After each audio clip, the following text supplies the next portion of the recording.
nightmares in my head, I fear that the thoughts build up until I can't hear, that my mind fills up into a creature, and it haunts me somewhere much deeper. Here, recovery efforts continue on Maui, where wildfires decimated the historic Lahaina town in West Maui, leaving a path of destruction spanning an estimated 3.5 square miles.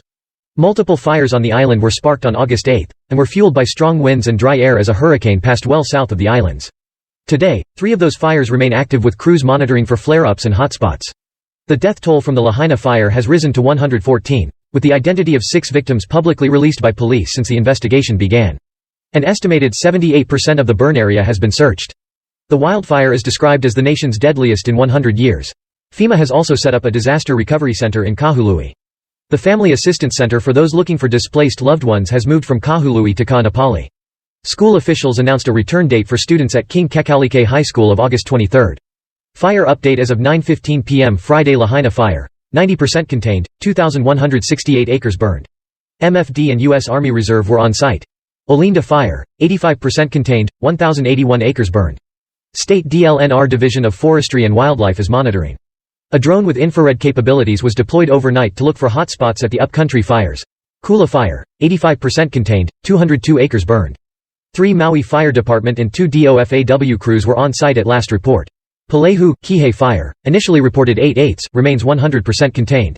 There are no active threats at this time. County fire investigators have concluded that the Kula and Olinda fires have distinct origins.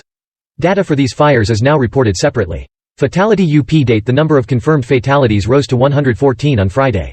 Maui police have identified 6 individuals publicly following notification of family. Victims of the Maui wildfire disaster include Donna Gomes, 71, of Lahaina; Melva Benjamin, 71, of Lahaina; Virginia Dofa, 90, of Lahaina; Alfredo Galanato, 79, of Lahaina; Robert Dykeman, 74, of Lahaina; and Buddy Jantok, 79, of Lahaina.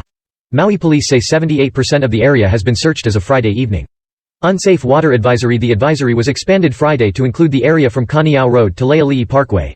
The advisory remains in effect for certain areas of Lahaina, see map, and Upper Kula, see maps, until further notice, and states that residents should not drink and/or boil water. Water sampling will continue today and Sunday. Testing will continue for some time to ensure drinking water is safe.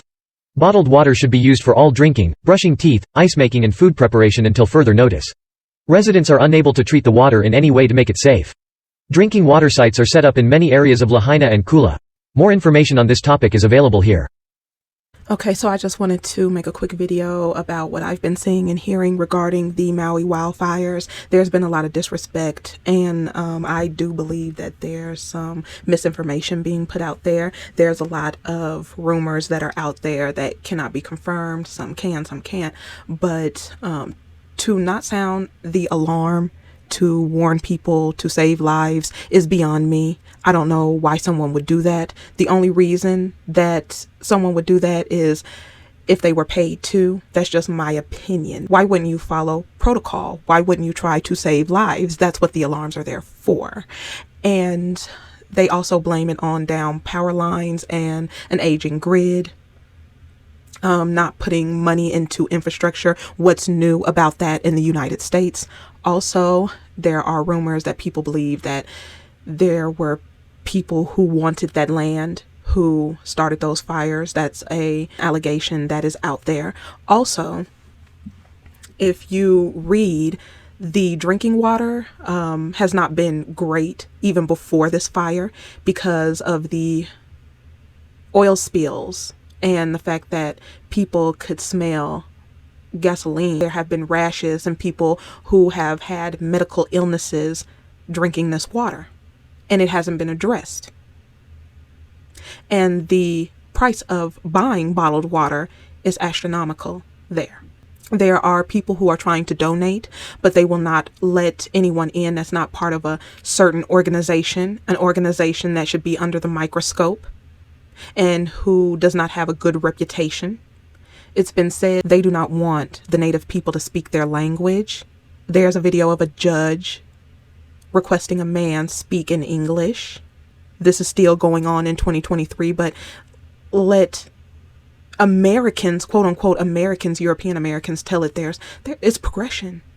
There's nothing like that going on. We're not like our ancestors. Nothing like that is going on. Oh, really? Ask the people in Hawaii. Nobody is doing fundraisers. Nobody is doing anything. Regular people are trying to donate, trying to get items to help, and they're being blocked, and it won't be accepted. And I guess some people are always going to have an excuse saying, what if something is not safe? But if this was a group of people in Maine or Los Angeles or Rhode Island, they would move mountains to get them everything they need plus. The arrest rates, the criminalization of certain Hawaiian people because of their appearance that is not European adjacent, they experience the same rates as Black Americans. Same thing is going on.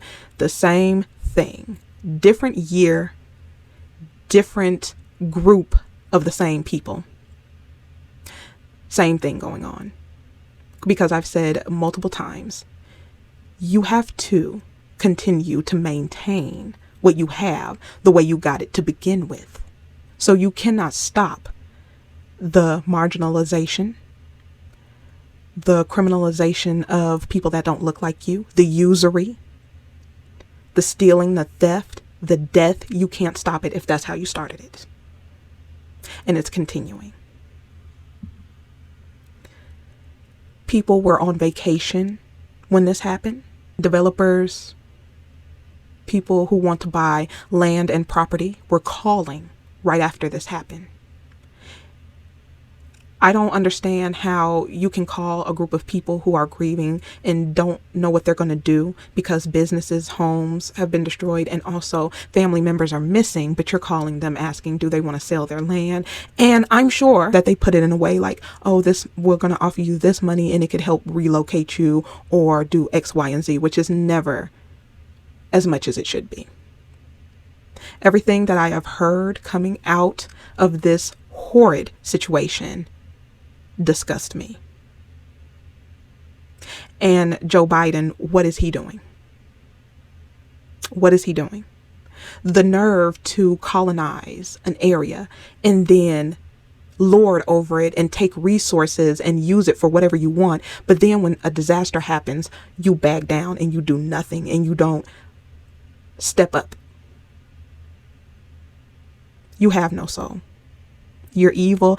And please believe everything times 10 that this nation has done to innocent indigenous people, Black people, everything that they have done, they're going to get it tenfold back. I do not understand how they are not scared to death that they have yet to reap what they sow, since this is a Christian nation.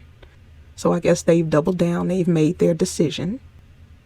And what befalls them, because they have clearly stated that they will not stop taking advantage of people, harming people, bringing death and destruction wherever they go, bringing sickness and illness and dread everywhere they go, and say they're going to set up democracy, which equates to hell on earth. But I'll go ahead and leave it right here. Let me know of some of the stories you've heard. Let me know what you think about this wildfire. Do you think this is man-made, or do you think this is careless upkeep? Or do you think this was caused by the electric company and the down wires? Go ahead and drop the comment, and I'll see you in the next one.